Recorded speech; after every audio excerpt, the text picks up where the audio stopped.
Hi everyone, A.W.Black here with some progress. Fine. I have completed the first draft of Stormbringer Haunted City, so as promised I'm going to read aloud the prologue, subject to change, but I think the quality of this is close to the final product. Some of the other chapters need a lot of work, but this is nearly there.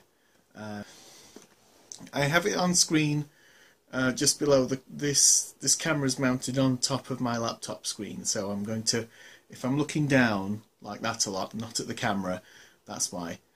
So we'll begin. Stormbringer, Haunted City, Prologue, The New Girl. A cloudless summer sky lay peacefully over Wilberforce Grammar School. It was lunchtime, and many of the children gathered in the dappled shade of the trees which dotted the school grounds. But not Amy Connors. It was her first day since being transferred from Northampton High, and the unfamiliar layout of the building had caused her to be late to all three of her morning lessons. For Amy, the sky might as well have been throwing down a torrent of unforgiving raindrops. Upon reaching the lunch hall, she found herself at the back of the queue. Her mind wandered to the other schools she'd attended, each of which had accused her of starting a fire. It didn't seem fair. She hadn't meant to set the buildings ablaze. It just seemed to happen, particularly when she was upset or angry. "Get a move on!" shouted a rather scrawny-looking boy, who had joined the queue after her. Amy slid her yellow tray along the counter and looked at the meals on offer. She was one of the last children to enter the dining hall that day, and all of the most appetizing choices had sold out. With a plate of cold, hard mashed potatoes and a fairly plain-looking slice of pizza, she moved on to the desserts. "Watch this," whispered the scrawny boy to his friend as he pulled his tray back along the counter, then slammed it against the trays in front. A chain of collisions knocked Amy's bland lunch upwards and forced the plate upside down onto the tray ahead. "I'm sorry, I didn't," she uttered as she glanced to her right. She looked up into the agitated glare of a tall, heavy-set boy. Again, she didn't know his name, but it didn't matter. She knew what was coming next. A wide-palmed slap knocked her to the floor. Something inside snapped, and a sharp pain raced through her body from head to toe. Water rained down from the sprinklers to quench the flames that had appeared while her eyes were closed, and everyone charged towards the nearest exit. At least, that was what she was expecting. "My dinner! I'll kill you!" grunted the boy. He balled his fist and swung towards Amy, who instinctively closed her eyes. A few seconds passed, but the impact never came. The sound of nervous whimpering drew her attention. She looked up at where the monstrous boy had previously loomed above her, before looking down to see him on his knees, gasping for breath. "Now, Martin, is this any way to treat a new kid?" asked another boy, who stood with his finger on the bigger boy's shoulder. "Why can't I move?" wondered Martin, who struggled to get the words out. His body felt like it weighed a ton. "I'm John," said the boy with his finger on Martin's shoulder. He held out his left hand for Amy to shake, but she stood still, unsure of how to react to the strange sight before her. "How rude of me," added John as he swapped his hands over. Martin felt the weight leave his body for a split second and groaned when it returned. "Amy," said the girl. She smiled awkwardly while John looked her in the eye. "Come on, Amy, sit with us," suggested John, who waved to his two friends, a boy and a girl, who were sat eating at a nearby table. The girl held her head in her hands and mumbled, "He's showing off again." "But it was funny," whispered the boy. Amy approached the table with her new friend, who introduced her to the others. "Amy, Kay, Kay, Amy, Amy, Mark, Mark, Amy," said John as quickly as he could. "John, hand, hand, John," said Kay. "What?" uttered John before he felt a stinging slap strike him across his cheek. "I was just trying to be polite," explained John. He turned to Amy and said, "Eat with us, no need to be shy." "But my dinner's over there," said Amy. She looked over at Martin, who slipped on the mashed potatoes while the other children laughed at him. "Why don't you share ours?" suggested John. Kay shook her head in disapproval, while Mark held his arms around his almost empty plate. "Come on, guys, I'll make this up to you," whispered John, hoping Amy wouldn't hear. "No, really, I'll just go round again," she said with a small smile. John grinned from ear to ear as he pulled a seat away from the table.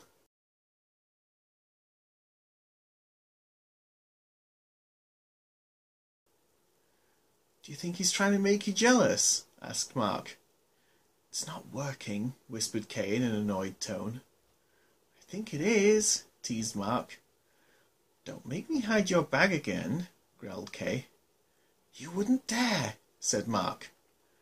"Now, guys, play nice," insisted John. He looked over at Amy, who soothed her temper with his ice cream. John stood between his friends and asked, "Well, what do you think?" "I think you wouldn't have stood a chance without that ice cream," whispered Mark. Kay shoved a forkful of mushy peas into her mouth. If she'd said what she was thinking, she would have ended up with a detention the next day. The following day, during break time, Amy approached John, Kay and Mark, who were sat under the drooping foliage of a weeping willow tree. Amy looked around at the other trees, beneath which large groups of other children clamoured for shade.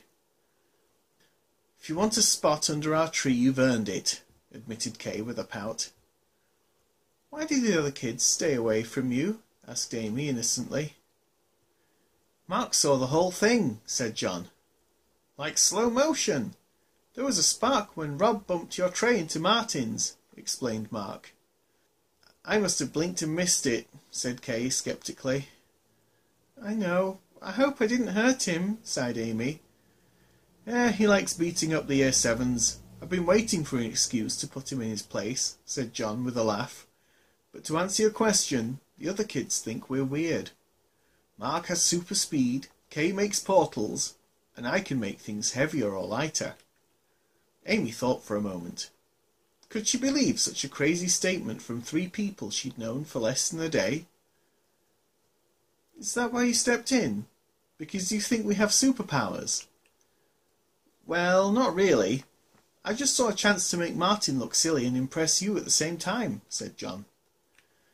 "Yeah, I didn't tell the others about the sparks until after you'd gone home," explained Mark. "Oh, so you know about the fires," said Amy shyly. "You mean at the other schools? That was you!" cheered Kay. Amy didn't like the look of Kay's smile. "I'm sorry, this was a mistake," she said glumly. John jumped to his feet, ran ahead of his new friend and said, "I'm not letting you out there on your own." "I'm not stupid. You think I'm going to join your little gang just because you say you've got powers to make me trust you? Forget it." John knew he had to choose his next words quickly and carefully.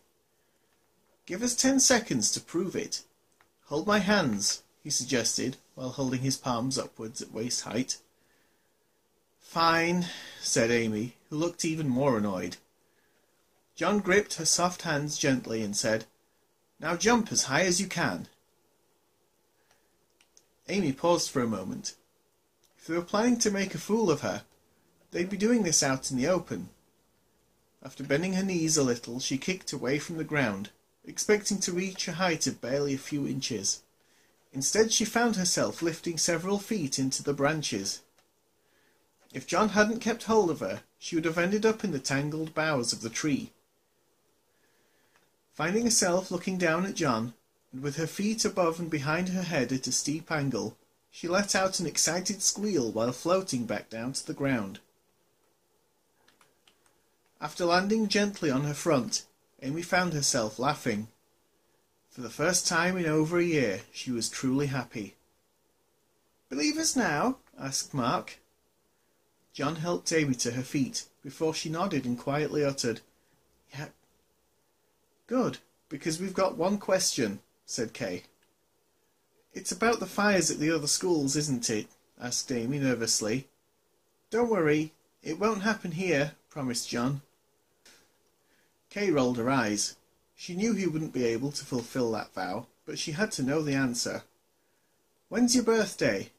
Asked Mark, Kay and John in unison. That was scary. Next Wednesday, but... Ha! You're still the oldest, said Mark with his hand on Kay's shoulder. Kay glared back at him, prompting Mark to back away slowly. Mine's on Saturday, Mark's is on Monday, and Kay's was yesterday, explained John. Really? Asked Amy. Kay and Mark nodded. And we're trying to find out what happened 14 years ago, explained John. Welcome to the team, Amy, said Kay, holding her hand out. Amy shook her hand. She had more questions than she could keep track of, but she was interrupted by the sound of a loud bell. See you at lunch? Asked John. Without thinking about it, Amy said, Yeah. See you in an hour, suggested Mark as he left the shade of the tree with Kay and John. As the rest of the children streamed into the open doors, Amy stood still for a moment. The summer holiday would start at the end of the day. She'd been waiting for it impatiently for the last 3 months, but now she didn't want it to come at all if it meant being away from her new friends for 6 weeks. Without hesitation, she ran to catch up with the others. Knowing that she wasn't alone was both reassuring and calming. She vowed to make the most of the next few hours. A detention for being late to the next lesson was not an option. Well, guys, I hope you liked that. I did spot a bit of a plot hole while reading through that, so yeah, that will be corrected for the final release, but I do hope you enjoyed that. I hope that's got some of you fired up for the release copy of the book, and just let me know what you think in the comments below, and any feedback if you think it sounds unnatural or if you enjoyed it or anything like that. And I think, oh, hang on, yep, he's hiding, he's shy. There we go. The right way up. There's your eyes. There's your eyes. So let me know if you enjoyed that. Give the video a like. If you didn't enjoy it, give it a dislike. I don't know, I won't be happy if I see any dislikes, but I wouldn't be right if I was happy. So I know this is later than the last couple of years, but I'm getting the first draft finished is a huge weight off my shoulders, and the book proper will be released on the 18th of April this year. A bit less than 2 months away, but that should be enough time for me to get all the work done that's needed. The cover needs a bit of work. We're currently standing at about 212 pages, which is a little shorter than the first 2 installments. So I'll try and increase the page count without adding too much filler. And of course remove the plot holes without making the book too much shorter either. But it's been... the last year has just been a roller coaster, and I'm glad you've stuck with me through all this. So I'll get back to work. We should have the second draft finished in another week or 2, and then sent out to all the sales channels and everything. So in about 2 or 3 weeks we should be open for pre-orders, and I'll see you then. And if you don't have my first 2 books, I recommend getting hold of them, catching up with the series. If you like this prologue, catch up, because there'll be details that you'll only get if you've read the first 2 books, and then you'll be ready for the 3rd book.